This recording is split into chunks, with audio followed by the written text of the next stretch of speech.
అందరికీ నమస్కారం. ప్రతి ఒక్క వినియోగదారుడు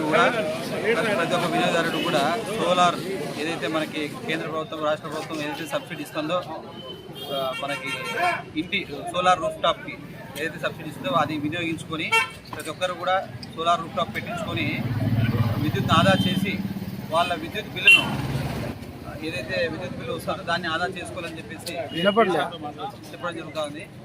1 కిలోవాట్కి 30,000, 2 కిలోవాట్కి 60,000, 3 కిలోవాట్కి 72,000 సబ్సిడీ మనకి కేంద్ర రాష్ట్ర ప్రభుత్వాలు కలిసి ఇస్తూ ఉన్నాయి. బీసీలకు అదనంగా 20,000 ఇస్తూ ఉంది. దీనికి లోన్ సదుపాయం కూడా 6%తో లోన్ సదుపాయం కూడా డిపార్ట్మెంటే ఏర్పాటు చేస్తూ ప్రతి వినియోగదారునికి కూడా మేము ఇవ్వడం జరుగుతూ ఉంది. కాబట్టి ఇది ఒక 30 సంవత్సరాల ఒకసారి పెట్టుకుంటే దాదాపు 30 సంవత్సరాల మనకి లైఫ్ టైం ఉంటుంది. 30 సంవత్సరాలు మనకి బిల్లు కట్టాల్సిన పని ఉండదు. ప్రతి నెల కూడా మనకి ఏదైతే విద్యుత్ జనరేషన్ అవుతుందో అదే మనకి ఏదైతే విద్యుత్ వినియోగిస్తున్నామో దానికి అదే అడ్జస్ట్ అవుతూ మనకి బిల్ అనేది రాకుండా ఉంటుంది. కాబట్టి ఈ అవకాశాన్ని ప్రతి ఒక్క వినియోగదారులు కూడా సద్వినియోగం చేసుకోవాలని కోరుతాను.